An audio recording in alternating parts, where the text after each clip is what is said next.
Katherine. How are we all? Hi. It's nice to see more and more people turning up.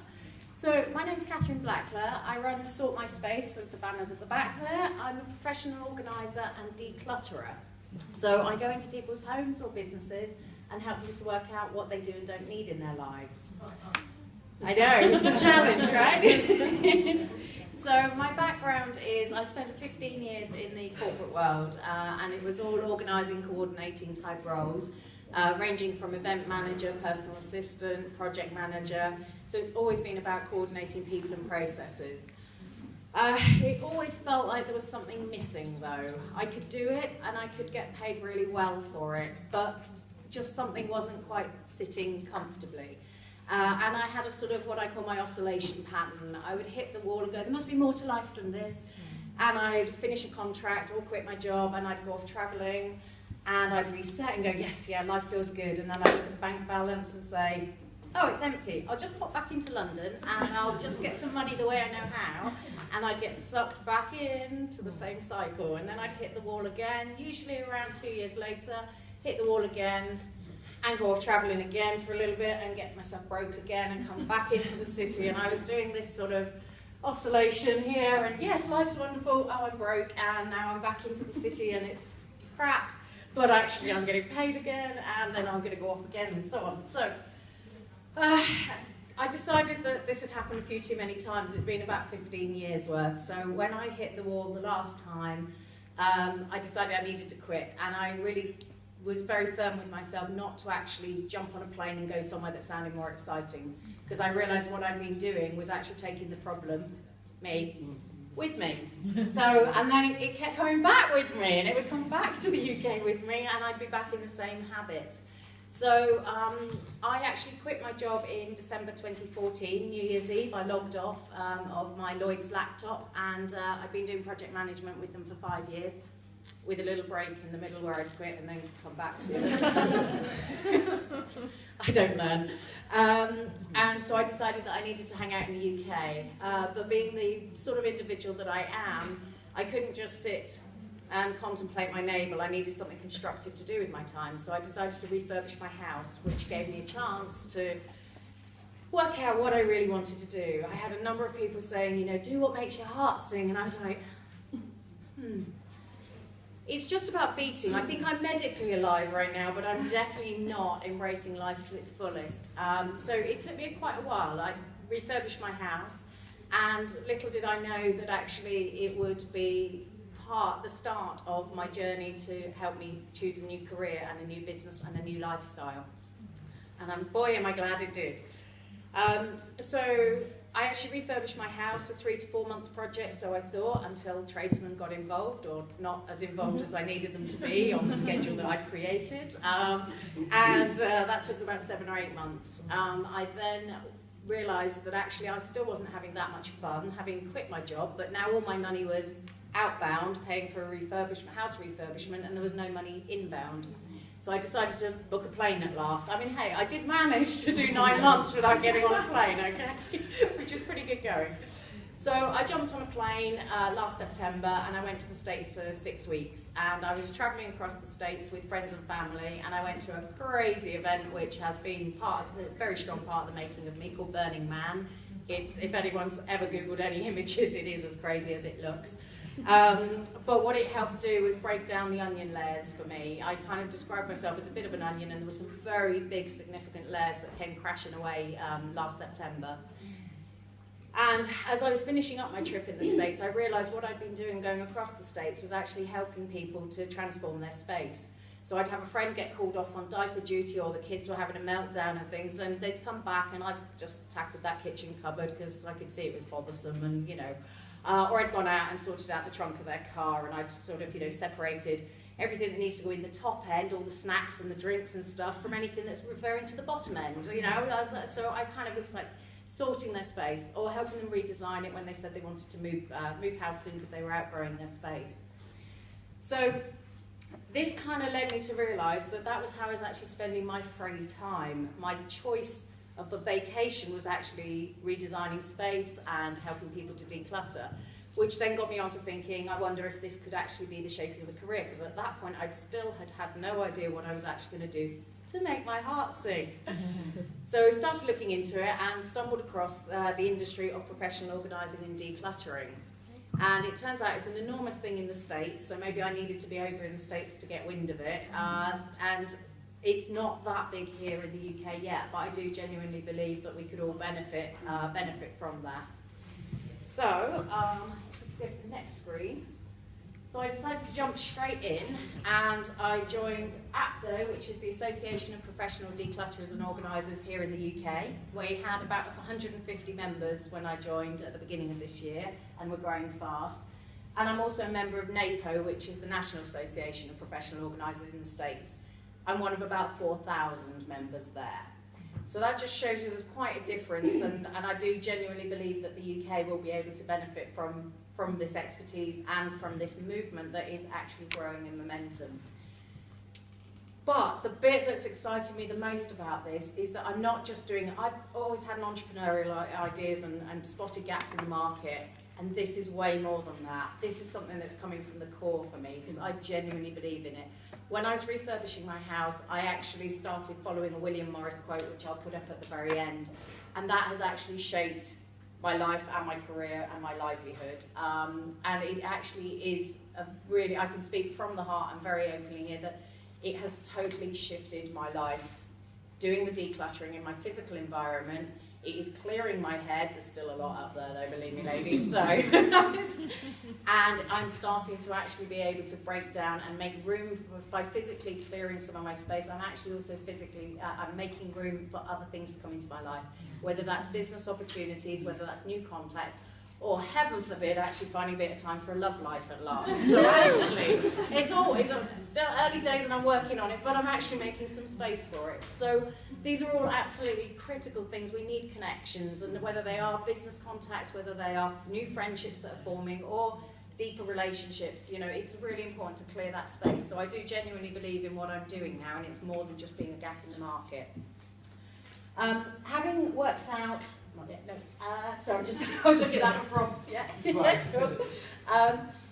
Having worked out that it was such a small industry in the UK, I have actually set myself the challenge in January, at the point I incorporated my company, of becoming one of the UK's leading industry experts within 5 years.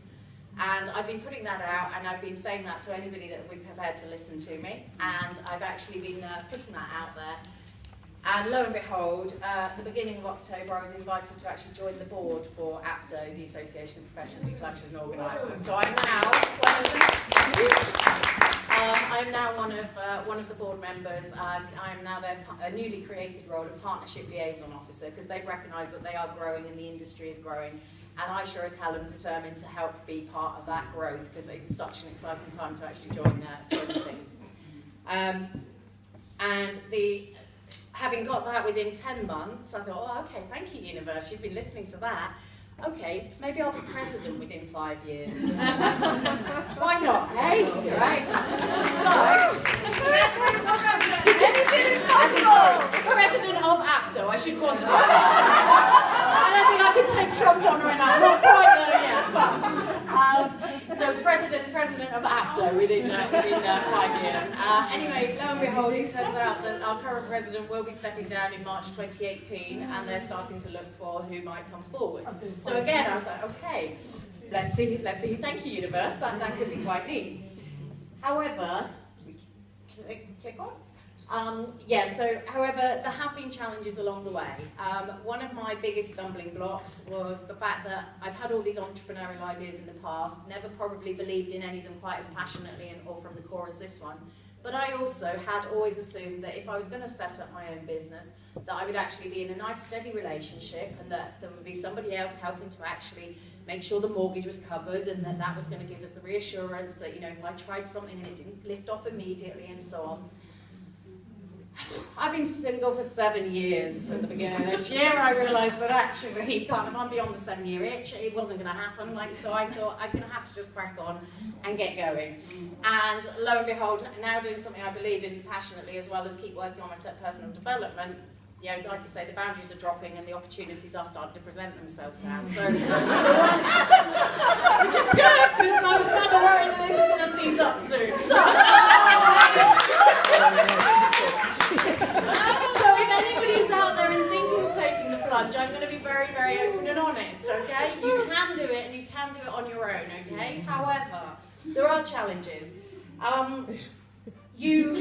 One of the things I forgot to do was actually put it out to the universe that, well, not only did I want to be one of the industry experts, which I'm now fast becoming, however, those roles are all voluntary, okay? So they use up a huge amount of time, they're all terribly exciting, but they don't cover the mortgage. So what I forgot to do was channel out to the universe that I'd also like to earn at least X amount a year so I can keep my head above water.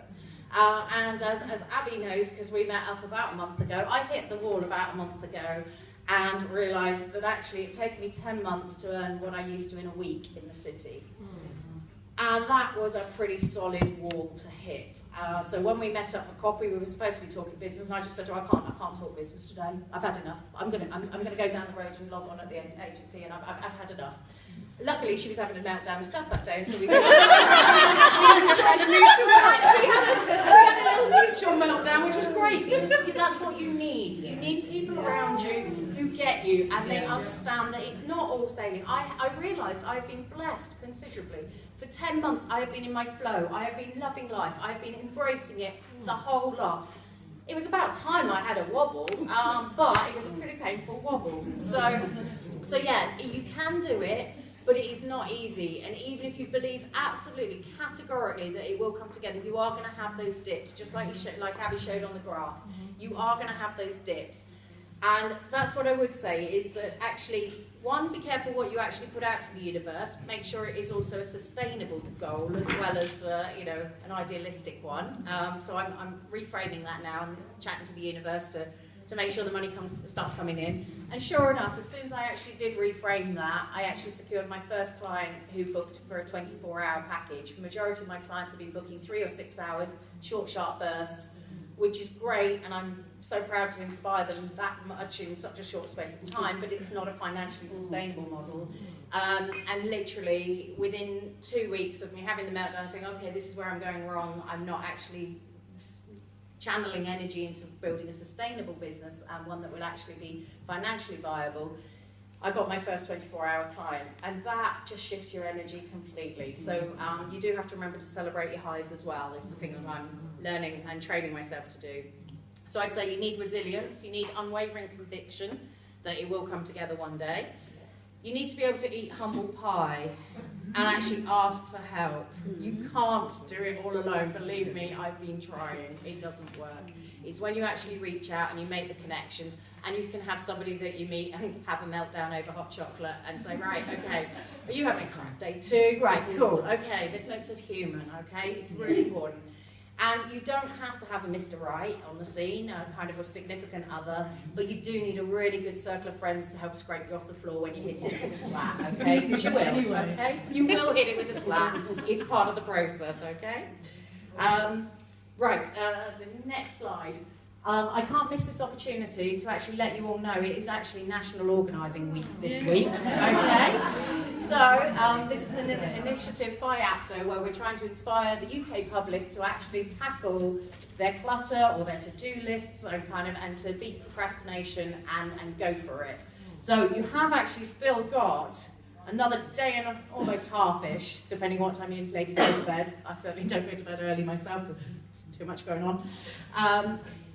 So we've been running our events up and down the country and across social media and so on. So one of the things I would like you to do is, in fact, Eben, can we hand out a postcard? If anybody would like to join in with this challenge, I'd like you to commit in celebration of National Organising Week. We've got some postcards here. If you could actually write down one goal of something you're going to tackle within National Organising Week, so that's in the next day and a half, technically speaking, okay? So something you're going to tackle before you go to bed Sunday evening. Then something that you're going to tackle by the end of the year. And then something that you're going to tackle in 2017. So we can run around with the postcards, and if you'd like to give yourself that challenge, that would be fantastic as a way of just gathering momentum and giving it a try. And then if you actually would like to report back on the Women Elevating Women Facebook page to let us know how you're getting on and to inspire one another, that would be fantastic. Okay? All right. And then, this is the quote I promised to put up. So this is the quote that actually changed my life, and as you'll see, I put it on all of my marketing because I just think it's such a profound statement, and it was written over 100 years ago, or quoted over 100 years ago by William Morris, but it still actually is just as applicable today. So it's have nothing in your houses that you do not know to be useful or believe to be beautiful. And the thing that I love about this is that it doesn't matter what your neighbour next to you thinks about it. It doesn't matter what your other half thinks about it. It doesn't matter what your kids think about it. It's about you. And I want you to celebrate your uniqueness and surround yourself by things that are actually serving a purpose to you, who you are, and where you're heading. And try to get rid of everything else that is surplus, that's a distraction, because it's holding you back. And that's it for me.